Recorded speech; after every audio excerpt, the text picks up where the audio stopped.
How to Thrifty. Got a bike here. I'm going to learn how to repair a flat tire. It's not hard. Anybody can do it. And just need a few tools. Need a ratchet, need a crescent wrench. You're going to need some sort of a tire patch. And then something that's really useful that came with that tire patch kit is a tire removal tool. So let's get started. We're going to focus on taking off the tire stem cap cover. Removing this 9/16 inch nut using our 9/16 inch socket. Just gonna loosen it. All right, make sure you go lefty-loosey to take it off. Just loosen it up and remove the rest by hand. And there's also a washer underneath this one. Next we have this other nut down here. I'm gonna use the crescent wrench because it is too deep for the socket to get down there. So we're gonna have to use the crescent wrench. Just gonna loosen it up. All right, we got it taken off there. Now, we're gonna flip the bike over and do it the other side. Again, same process, 9/16 inch nut with a 9/16 inch socket. Take that nut and that washer off. So now we gotta use the crescent wrench. There we go. Next piece is, some bikes, like kids' bikes, will often have this little clamp here that attaches there. And now that being attached makes it impossible to pull this off or to move it forward to release the chain, which we need to get the wheel off. Not only does it have the Phillips head screw, but on the back, let me see if I can show you here. Right there, it also has a little nut that attaches to the screw. It's really not generally too big of an issue. If you need to use the crescent wrench or some other socket, that's fine. In this case, I'm just going to use my finger. Phillips head, and it's loosened a bit. Now I'm just going to take my finger, put it in the back here. Alright, now I'm going to add the screwdriver onto there. If you just hold that nut, it's really not that much pressure, it's not that hard, doesn't hurt. Comes off real easy. Pull that right off. You can see that came loose on its own. As you can see here, there's some slack in the chain. Just kind of pop it forward. You stick your hands here, this is the dirty part. I'm going to pull that chain off of here. Once you get that chain off, just going to pull the wheel. Gonna have to stand your bike up a little bit. The chain gets caught on the bolt here, and now we're free. Next step, we're gonna take the tire remover tool. It's got a little spoon end on it. If you don't have one of these, you can use just anything that you can stick in there. I've used screwdrivers in the past. Be careful with those because they can poke the tube. So these are really optimal. Something plastic, if you can, would be best. You're just gonna kind of pull your finger in here, pry that up a little bit, stick this in here, and you'll notice there's a little lip. Bring the camera down here. You see that it gets right underneath there. It's real simple. Now that you're underneath there, this has a little tab that goes kind of hold in under the spoke there. That's kind of nice and handy because that allows you to rotate this and help to pull this up. So when the tire is real flat, it's real easy to get this off. So just start sliding it around, spin this around until the whole thing pops off the rim. Now that we're off, we're going to take this tire stem, push it on through. We're just going to fish the tube out. First thing you want to do with the tube, you do want to have your bike pump handy. First thing you want to do is kind of visually inspect the tube. Look for a hole if you can. If you see a hole, I don't visually see the hole. Filling the tube up with some air can help you to really see that or feel or hear the hiss so you can narrow down where the hole is.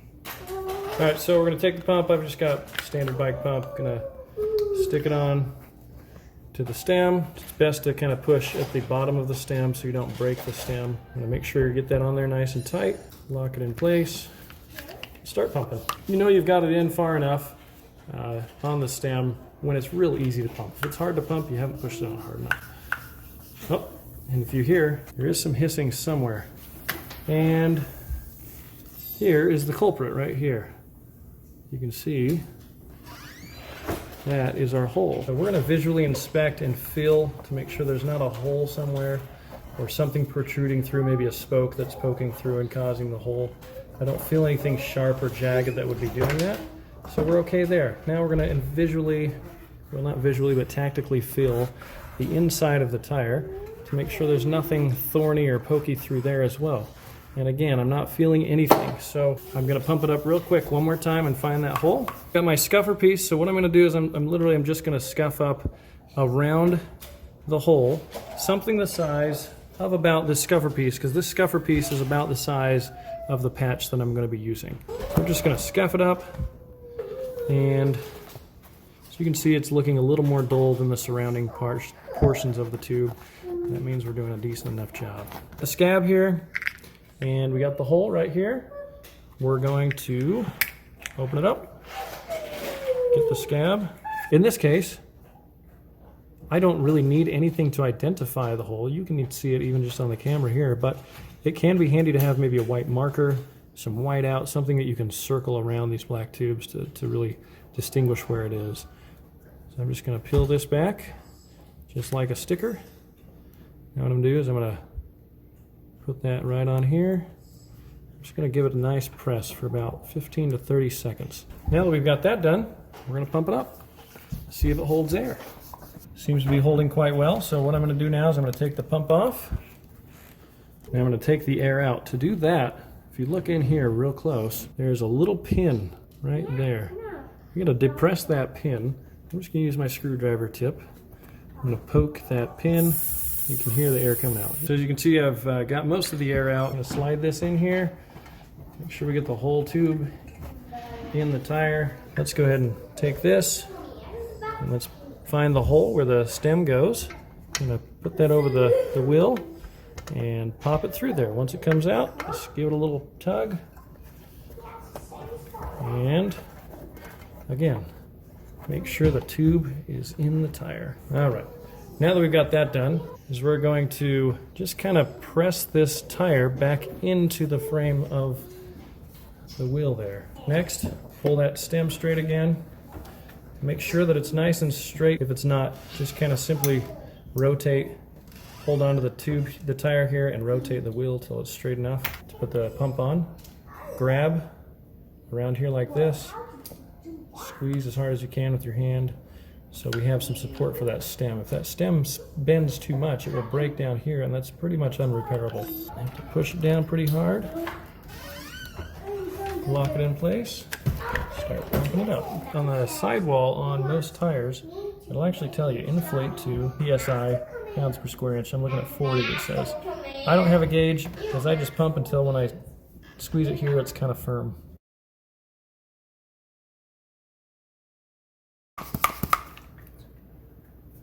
All right, that's on there pretty firm now. So, just gonna take this off real quick, take the dust cap, screw that back on. Now we're going to put the wheel back on the bike, stick this in here, and if you look on the side here, we're just going to pop this back in to this slot here, and the same on the other side. But on the other side we have the chain, so you have to make sure that you can get the chain over this bolt right here. So you want to make sure the chain is on your side of that bolt. And if you loosen the chain from the top crankcase where the pedals are, if you loosen it from there, then you have plenty of space down here to slide it over that. So now you know it's on the correct side of this bolt here. Okay, let's go ahead and slide this on. Okay, once that's slid on, you didn't want to tighten the other side yet or do this clamp yet, which we'll do here in just a minute, is because it allows for us to move the wheel freely, which gives us the slack we need to attach the chain to both this crank up here and this one here. You just want to make sure that the chain attaches to these teeth right there. So now we can just put the chain on there, put it on here now, get the slack that we need. All right, now that we've got the chain on both cranks here, I'm tightening this up to make it so the chain is tight enough. I'm gonna go ahead and hand tighten this one down here. I'm gonna go ahead and flip it over, do the same the other side. So I'm just tightening down the other side now by hand. Now you just want to do a double check and make sure that it's on all sides there. Now at this point, kind of give it a nice little pull. And you can see here, this is a well-used one. You can kind of see where the tools have been to take it off. So I'm going to go ahead and hand tighten that. And once I get it hand tightened in that spot, I'm going to take my trusty crescent wrench and just tighten it down pretty good there in that spot so it doesn't move out. Now, that's pretty sturdy. Chain's pretty taut.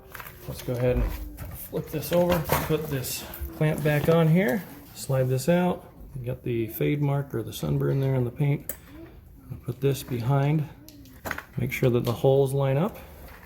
And you have to maneuver the other side of the wheel here just a little bit to make that happen at times. So let's go ahead and put that in there. Get that little screw in the hole. Put it through the first two holes. And then let's go ahead and put it through that third hole. There we go. You can hear it click in. Now let's line this back up with the fade mark. You can see where things are. Okay, now that that's there, go ahead and put the nut back on. Tighten by hand. And then take your screwdriver. Go ahead and screw that on. Just hold the other side. While we're doing that, I'm just going to go ahead and give this a good pull and tighten this down while I'm at it before I finish the clamp, because it just keeps sliding around. So let's go ahead and tighten this down just a little bit. That's good, so it holds it. Let's go ahead and screw this in now. Hold with your finger the nut on the other side. All right, now we're going to tighten this sucker down. Make sure that this is nice and tight.